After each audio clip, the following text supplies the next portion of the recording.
حصہ ہونے کے، تو پھر تو ابہام کی کوئی نہ کوئی میرے خیال میں کنفیوژن کا کوئی وجہ بنتی تھی۔ لیکن عدالت نے ایک بڑا سیدھا سا کام کیا جی، انہوں نے کہا ہے کہ آپ ہمارے سامنے یہ استدعا لے کر آئے ہیں کہ یہ مختصر دورانیے کی سزا ہے، اور یہ عدالت کا ثوابدید ہے کہ وہ اس طرح کی سزاؤں کو معطل کر سکتی ہے۔ اور وہی اسی ایک چیز کو عدالت نے کہا، انہوں نے کیسز کا حوالہ بھی دیا اپنے فیصلے کے اندر، اور انہوں نے کہا کہ بالکل ٹھیک ہے، یہ مختصر نوعیت کی سزا ہے۔ سپریم کورٹ اس میں کئی دفعہ یہ کہہ چکی ہے، حالانکہ سپریم کورٹ میں اس نے ایک آدھ کیس میں یہ بھی کہا ہوا ہے کہ ضروری نہیں ہے، کوئی مجبوری نہیں ہے عدالت کی اس میں سزا کی معطل کرنا، مختصر مدت کی سزا اگر ہو تو اس کو معطل کرنا کوئی مجبوری نہیں ہے، ان کی ثوابدید ہے۔ لیکن پھر بھی ہم یہ مان لیتے ہیں بات، اور آپ کو یہ ریلیف دیتے ہیں کہ ان کی سزا معطل ہو گئی ہے۔ تو اس میں میرا خیال ہے اب ابہام کی کوئی گنجائش نہیں ہے، کیونکہ اس کے اندر لکھا ہوا ہے کہ پینڈنگ اپیل، جو اپیل کے اندر جو کچھ ہوگا وہ ان کی کنوکشن کا فیصلہ تو اسی کے اوپر ہوگا جو فائنل فیصلہ ہوگا، لیکن فی الحال عدالتوں کی طرف سے مطلب اس کیس کے اندر وہ آزاد ہیں۔ یہ اور بات ہے کہ کیسز کافی زیادہ ہیں، اور جس طرح کی آزادی ان کا خیال تھا یا ان کے وکلاء کو خیال تھا کہ ان کو اس کیس کے نتیجے میں مل جائے گی، وہ فی الحال ان کو ملتی نظر نہیں آ رہی جی۔ دیکھیں عامر صاحب اور عنبر، دو منظرنامے ہیں اب ہمارے سامنے۔ ایک منظرنامہ یہ ہے کہ سپریم کورٹ میں ان کے کہ ابھی ہیئرنگ پینڈنگ ہے، اور سپریم کورٹ نے تب تک پینڈنگ کی تھی جب تک اسلام آباد ہائی کورٹ سن رہا تھا۔ اسلام آباد ہائی کورٹ نے آج ایک طرح سے سزا معطل کر کے کسی حد تک معاملہ ڈیسائیڈ کر دیا ہے، تو اب سپریم کورٹ اس کو دوبارہ سن سکتا ہے۔ وہ جو عمر عطا بندیال صاحب والا بینچ ہے وہ اس کو دوبارہ سن سکتا ہے۔ پی ٹی آئی کی اپیل یہ ہے کہ ان کی گھڑی کی سوئیاں 5 اگست 2023 پر واپس لے آئیں۔ جیسے 5 اگست 2023 کو عمران خان صاحب کے پاس تمام کیسز میں بیل بیفور اریسٹ موجود تھی، اور یہ تمام بیل بیفور اریسٹ اس لیے کینسل ہوئی ہیں کیونکہ وہ اریسٹ ہو گئے تھے۔ لہذا اگر ساری صورتحال آپ 5 اگست 2023 پہ لے آتے ہیں تو تمام بیل بیفور اریسٹ اپنی جگہ کھڑی ہو جاتی ہیں اور وہ رہا ہو جاتے ہیں۔ یہ کیا عمر عطا بندیال صاحب گھڑی کی سوئیاں 5 اگست 2023 پہ لے آئیں گے؟ کیونکہ جب وہ نیب میں گرفتار ہوئے تھے، نیب نے انہیں اسلام آباد ہائی کورٹ سے گرفتار کیا تھا، تب سپریم کورٹ نے کہا تھا کہ ہم گھڑی کی سوئیاں پیچھے کر رہے ہیں اور وہاں لے کر جا رہے ہیں جہاں وہ اسلام آباد ہائی کورٹ کے باہر بیٹھے تھے، وہ وہاں سے اپنی بیل اپلیکیشن کو اپنی پرسو کریں۔ تو گھڑیوں کو پیچھے کرنے کی ایک روایت موجود ہے، اور کیا عمر عطا بندیال صاحب 5 اگست 2023 پر لے جائیں گے گھڑی کی سوئیاں، تو عمران خان صاحب کی رہائی ممکن ہے۔ اور اگر وہ نہیں لے کر جاتے اور کہتے ہیں کہ ہر کیس میں الگ سے ضمانت لینی پڑے گی، تو پھر تو بہت لمبا سفر ہے۔ 200 کیس ہیں، 200 ضمانتیں ہیں، روز کی بھی ایک ہو تو 200 دن لگ جائیں گے، عنبر کو بھی پتہ ہے اس کا۔ اور لیکن ایک اور بات ہے کہ ان کے لیے آج کا فیصلہ پھر عمران خان کے خلاف ہے، کیونکہ اگر سزا معطل ہو گئی ہے، ان کا کل ایف آئی اے ریمانڈ لے لیتی ہے، تو پھر دیسی مرغے اور دیسی بکرا اور دیسی گھی ایف آئی اے کے ریمانڈ میں تو نہیں ملے گا۔ جیل مینول میں تو کہیں گنجائش نکالی گئی ہے، وہاں تو پھر ایف آئی اے کی حوالات ہوگی اور وہاں ہوں گے۔ تو یہ دو منظرنامے ہیں، میں نے کہا یہ سامنے رکھ کر پھر بات کروں کہ میرے دونوں جو مہمان ہیں وہ کون سے والے منظرنامے کے ساتھ زیادہ جانا چاہیں گے۔ کیوں عنبر، آپ کے دل کو کون سا منظرنامہ حقیقت کے قریب لگتا ہے؟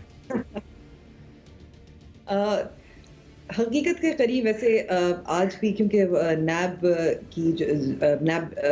قانون میں جو ترامیم تھی اس میں عمر عطا بندیال صاحب چیف جسٹس نے بھی اس کی سماعت کی تھی، اور بڑے مزیدار ایک ایکسچینج بھی ہوا تھا وہاں۔ 3 رکنی بینچ ہے، اس میں جسٹس منصور علی شاہ بھی شامل ہیں، جنہوں نے ایک بار پھر کہا تھا کہ یہ ایسا کیس ہے جس پہ بڑا بینچ ہونا، لارج بینچ ہونا چاہیے، دوبارہ سے انہوں نے کہا۔ لیکن جب چیف جسٹس عمر عطا بندیال صاحب نے خواجہ حارث جو عمران خان جو یہ پٹیشن انہوں نے جو چیلنج کیا ہے نیب ترامیم کو، ان کو دیکھا تو کہا کہ بہت تانے ملے تھے لیکن میں دوبارہ سے کہوں گا گڈ ٹو سی یو۔ تو یہ تانا انہوں نے واپس، جو لوگ ان کو تانا دے رہے تھے انہوں نے واپس ان کو اٹھا کے، میں کہوں گی کہ دوبارہ سے موقع دے دیا کہ وہ تانا دیں۔ اس سے یہ اندازہ ہو رہا ہے، اگر ہم اس کیس کو بھی دیکھیں نیب ترامیم کے بھی، کہ شاید جو موڈ ہے یہ چیف جسٹس عمر الطاف بندیال کا کہ وہ توشہ خانہ کی گھڑیاں تو نہیں ہیں لیکن وہ ری سٹارٹ کریں وہ گھڑی جس کو آپ کہہ رہے تھے. تو مجھے تو لگتا ہے کہ سپریم کورٹ کی طرف سے تو یہ شاید ہونے والا ہے. دوسری طرف کیسز بہت سارے ہیں, اس میں آپ سائفر کی بات کر لیں, آپ اس کے علاوہ جو 190 ملین پاؤنڈ والا ہے وہ بھی کیس وہیں کا وہیں ہے. جو جوڈیشل کمپلیکس پہ حملہ ہوا 9 مئی کا کیس ہے. تو کیسز ابھی بہت ہیں, ایک میں نکل جائیں گے شاید دوسرا پکڑے جائیں گے. لیکن میں نے ایک چیز نوٹ کی تھی مزمل صاحب, بڑے آپ چسکے لے کر بتا رہے تھے کہ دیسی مرغی نہیں ملے گی عمران خان صاحب کو. کیا حرج ہے, وہ بھی سابق وزیر اعظم رہ چکے ہیں نا.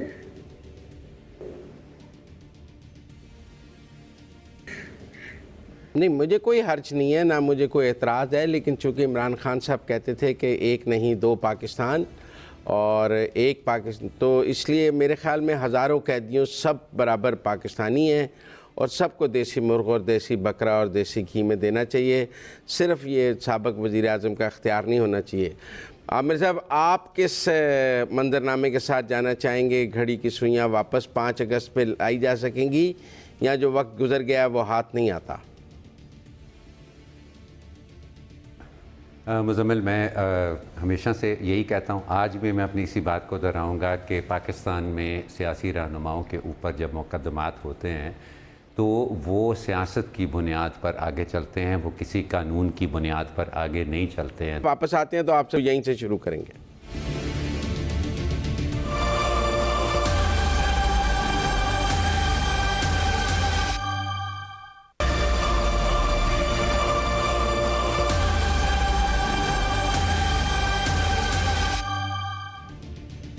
بریک کے بعد خوش آمدید ناظرین. ہم بات کر رہے تھے بریک پر جانے سے پہلے 2 منظرناموں کے حوالے سے, اور عامر احمد خان صاحب میرے ساتھ تھے. عامر صاحب, جیسے کہ ہم بات کر رہے تھے, بیچ میں کراچی کے شارع فیصل پر ایک شیر آ گیا اور وہ شیر آزادانہ گھوم رہا تھا. شیر کے آزادانہ گھومنے کا وقت بھی ہوا چاہتا ہے پاکستان کے سیاسی منظرنامے میں, اور شارع فیصل پر بھی شیر آزادانہ گھوم رہا تھا. بہرحال آپ اپنی بات کر رہے تھے. ٹھیک ہے جی, وہ چلیں, وہ جس شعر کا انتظار ہے پورے پاکستان کو, وہ تو میرا خیال ہے انتظار ابھی ختم نہیں ہوا. کوئی نہ کوئی شعر تو آیا اس منظرنامے پہ. بات میں یہ کہہ رہا تھا مزمل بھائی کہ ہم نے دیکھا ہے کہ جہاں عدالتوں نے غیر متوقع فیصلے بھی کیے ہیں, یہاں پر یہ ہم خیالی کا عنصر, اس کی اکثر بات ہوتی ہے پاکستان میں. یہ بھی ہم نے سنا ہے عدالتوں میں کہ جی ان کو پرانے مقدمے تو چھوڑیں, آپ کوئی نیا مقدمہ بنا کر بھی پی ٹی آئی چیئرمین کو گرفتار نہیں کر سکتے. لیکن جب دھرنے کا وقت آیا تو وہ دھرے گئے نا جی. میں اس لیے کہتا ہوں کہ یہاں پر سیاسی رہنماؤں کے خلاف جب مقدمے درج ہوتے ہیں عدالتوں کے اندر, تو ان کا فیصلہ پھر قانون کے مطابق نہیں, وہ رائج الوقت سیاست کے مطابق ہوتا ہے. اور اگر یہ جو آپ نے 2 منظرنامے بتائے ہیں, اگر آپ نے اس میں اگر وہ منظرنامہ دیکھیں کہ ان کو سپریم کورٹ سے فوری ریلیف مل جائے گی, بلکہ بلینکٹ ریلیف بھی مل جائے گی, جس کے بعد ان کو شاید حراست میں رکھنا ممکن نہ ہو, تو وہ بھی مزمل بھائی زیادہ سے زیادہ ایک قلیل مدتی ہی ہو سکتی ہے. یہ ممکن نہیں ہے کہ آپ کا ریاستی نظام ایسا نہیں ہے اور اس کے اندر انصاف کا نظام جو کہ ایک ریاست کی ریڑھ کی ہڈی ہوتی ہے, اس کی وہ سچویشن نہیں ہے کہ ہر کوئی پابند اپنے آپ کو سمجھے یہاں قانون کا. یہاں سیاست اپنا رخ خود طے کرتی ہے اور اس پر سفر کرتی ہے. مجھے نہیں لگتا کہ اگر کوئی تھوڑی سی وقت کے لیے ان کو ریلیف تھوڑی مل بھی جاتی ہے نا, تو میرا نہیں خیال کہ اس کے کوئی بہت بڑے معنی ہوں گے. پاکستان کے سیاسی منظرنامے کو اگر آپ چند مہینے آگے دیکھنے کی کوشش کریں تو میرا نہیں خیال کہ اس کا کوئی بڑا امپیکٹ ہوگا اس ریلیف کا. ہاں, لیکن امبر ہم 2018 میں سنتے تھے, وہ کہتے تھے شریفوں کی سیاست کا کوئی مستقبل نہیں ہے, جس کے نام کے ساتھ شریف ہوگا وہ کچھ اس کی کوئی سیاست نہیں ہے. آج ہمیں ایسا چیئرمین پی ٹی آئی کے بارے میں جب بتایا تھا, لیکن حالات بدل جاتے ہیں. آپ کو لگتا ہے اب بھی حالات بدل جائیں گے؟ دیکھیے شریف عامر صاحب کہہ رہے ہیں سیاسی رہنماؤں کے مقدمات کا فیصلہ سیاسی نوعیت کے طور پہ ہوتا ہے. دیکھیے میرے خیال میں کہ جو عامر صاحب بات کر رہے ہیں, ہم تاریخ اور حالیہ تاریخ میں یہ سب مثالیں ہمارے سامنے ہیں کہ جب ریاست کسی سیاسی جماعت یا سیاسی رہنما کو پکڑنا چاہے یا کسی ناقد کو پکڑنا چاہے تو کئی ہتھ کنڈے استعمال کر سکتی ہے جس کے تحت ان کو پکڑا جائے، ان کو جیل میں رکھا جائے. اس میں تو کوئی شک نہیں ہے. آپ پاکستان مسلم لیگ نواز کے ساتھ جو ہوا، اور اس وقت یہی بتایا گیا تھا، جیسے آپ نے کہا، بلکہ یہ تک کہا گیا تھا کہ پھر نون اور شین اور سب نکل جائیں گے اور ان کی سیاست نظر نہیں آ رہی ہوتی ہوئی بہت فخر محسوس کر رہے تھے. ایسا تو نہیں ہوا. اور کیا وجہ تھی؟ بات چیت جاری رہی تھی پس سے پردہ. یہ بھی ہمیں معلوم ہے. یہ بھی ہمیں معلوم ہے کہ جب اس وقت کے جو سابق آرمی چیف ہیں جنرل قمر جاوید باجوہ صاحب اور ان کی ایکسٹینشن کا معاملہ تھا، تب پاکستان مسلم لیگ نواز جنہوں نے راحیل شریف کو ایکسٹینشن نہیں دی، ان کو قانون کے ذریعے اور پارلیمان میں 10 منٹ میں ایکسٹینشن دے دی، کوئی مسئلہ نہیں تھا. خاموش بھی رہی مریم نواز صاحبہ، یا ان کو کہا گیا. اب بھی مریم نواز صاحبہ خاموش نظر آ رہی ہیں، متحرک نہیں ہے اتنی زیادہ.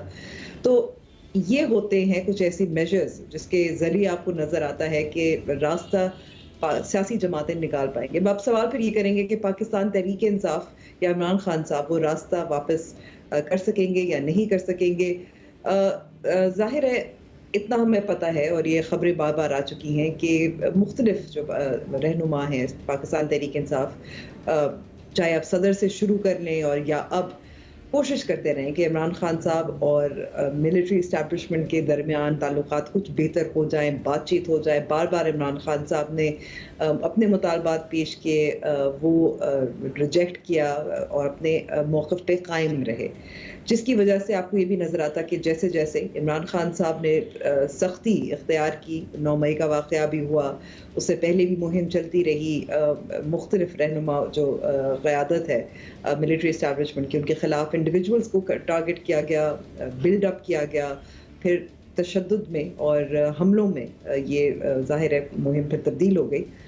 اس کے بعد بھی عمران خان صاحب آپ دیکھیں ان کی جو یوٹیوب پہ جو مختلف تقاریر تھی، نرمی کا مظاہرہ نہیں کر رہے تھے. تو عمران خان صاحب کے لیے واپسی ممکن ہوگی لیکن فی الحال تو نہیں ہے. شاید ریاست بھی یہ چاہتی ہو کہ وہ بھی کچھ خاموشی اختیار کریں، کچھ سبق سیکھیں، اسی طرح جیسے دیگر سیاسی جماعتوں نے راستے نکالے وہ بھی راستہ نکالنے کی کوشش کریں، اور کچھ شرائط بھی ہوں گی.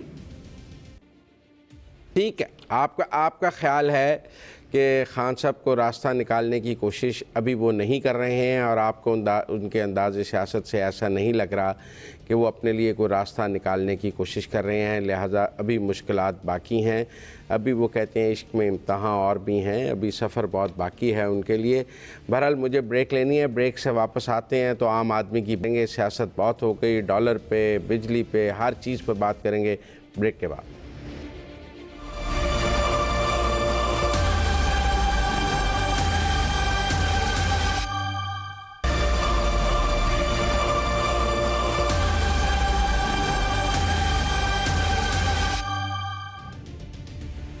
بریک کے بعد خوش آمدید ناظرین. نگران حکومت آئی. ایک رائے یہ تھی کہ ہر شعبے میں وہاں کے ماہر کو وزیر بنایا جا رہا ہے، تو ایک قسم کی ٹیکنوکریٹ گورنمنٹ ہے ہمارے پاس. فنانس میں ماہرین فنانس جو ہیں وہ چلائیں گے، انڈسٹری میں ماہرین انڈسٹریز اس کو چلائیں گے، اور ہر شعبے کے جو ٹیکنوکریٹس ہیں، ماہرین ہیں، ان پر مشتمل نگران حکومت آئی. اور امید تھی کہ پاکستان کے مسائل کا حل یہ ٹیکنوکریٹس کے پاس ہے، کیونکہ یہ اپنے اپنے شعبے کے ماہر ہیں، اور یہ جب آ کر فیصلے کریں گے تو ملک کی سمت صحیح ہو جائے گی. لیکن جب سے یہ نگران حکومت آئی ہے، ڈالر 14 روپے، بجلی کے پہ آپ پورا ملک دیکھ رہے ہیں، پیٹرول مہنگا ہو رہا ہے، سٹاک ایکسچینج نفسیاتی حد سے نیچے گر گئی ہے. حالانکہ انبر کا خیال ہے کہ پوری قوم ہی نفسیاتی حد سے نیچے گر گئی ہے، لیکن ہم سٹاک ایکسچینج کی بات کریں گے. تو یہ جو ایک ٹیکنوکریٹ گورنمنٹ ہم نے بنائی اور ماہرین کی حکومت بنائی، اس کی جو چند دن کی کارکردگی ہے اس نے تو زیادہ خطرے کی گھنٹیاں بجا دی ہیں ہمارے لیے معاشی طور پر، بجائے اس کے کہ سیاسی حکومتوں کو اگر ہم دیکھیں تو کہاں غلطی ہو گئی ہے، کیا غلط ہو گیا ہے اس حکومت میں، اس پر بات کریں گے. عامر صاحب، آپ کو کیا لگتا ہے کیا غلط ہو گیا ہے کہ ہم ایک دم جو ڈاؤن فال شروع ہوا ہے؟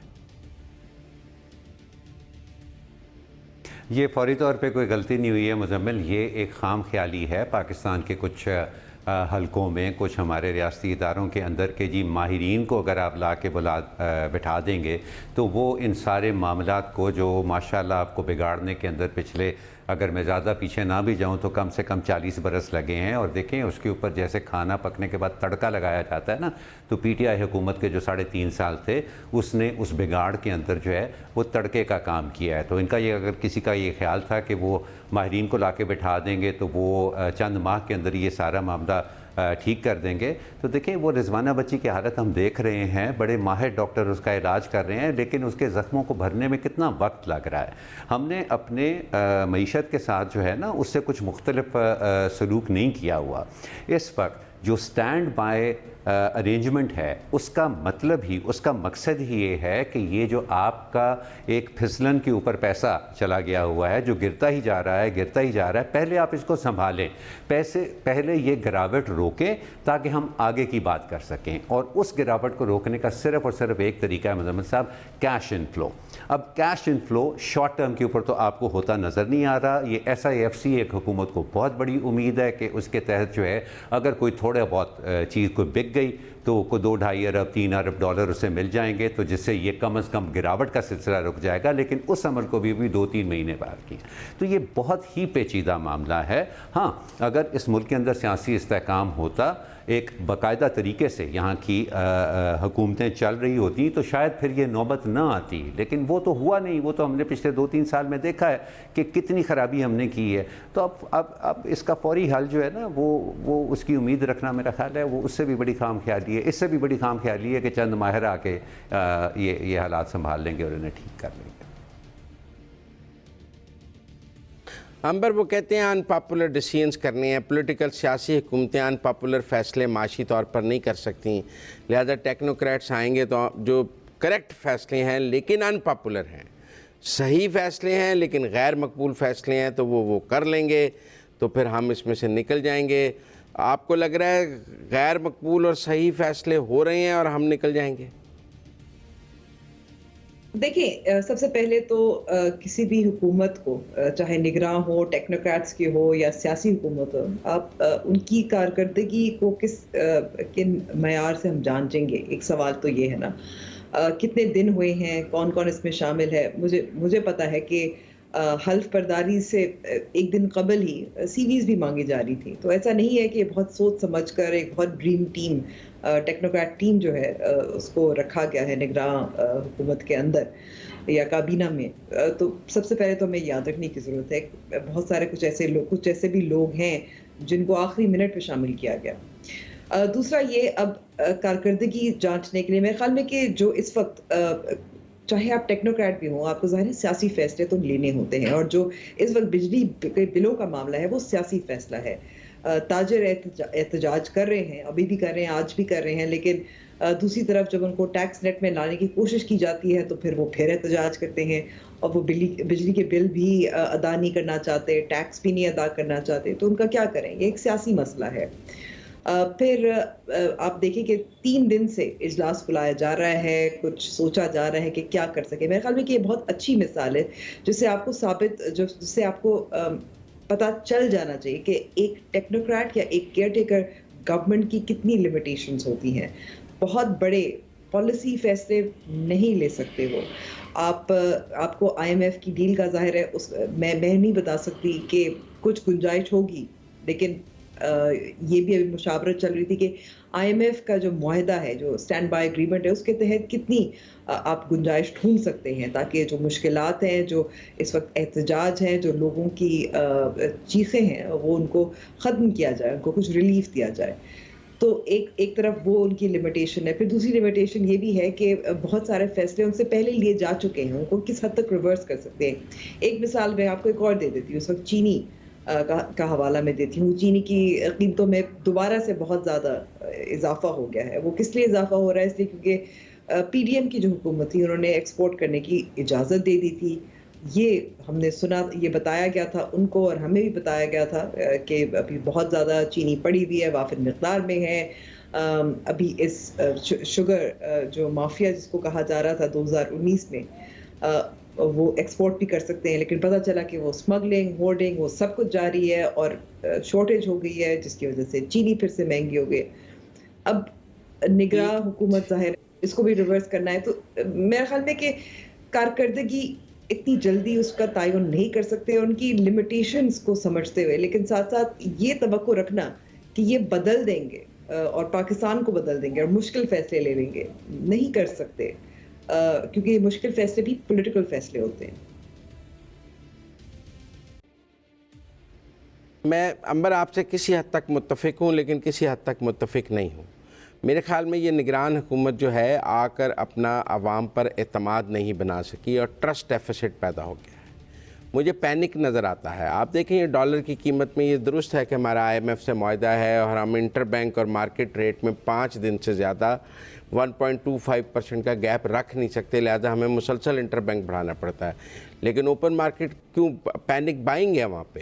اسی طرح سٹاک ایکسچینج میں کا جو پرابلم ہے، کوئی ایسے معاشی انڈیکس نہیں گر گئے کہ آپ کی سٹاک ایکسچینج گر جائے. IMF کا معاہدہ قائم ہے، بجلی کی قیمت ہم نے بڑھائی ہے، انٹرنیشنل فنانسنگ موجود ہے.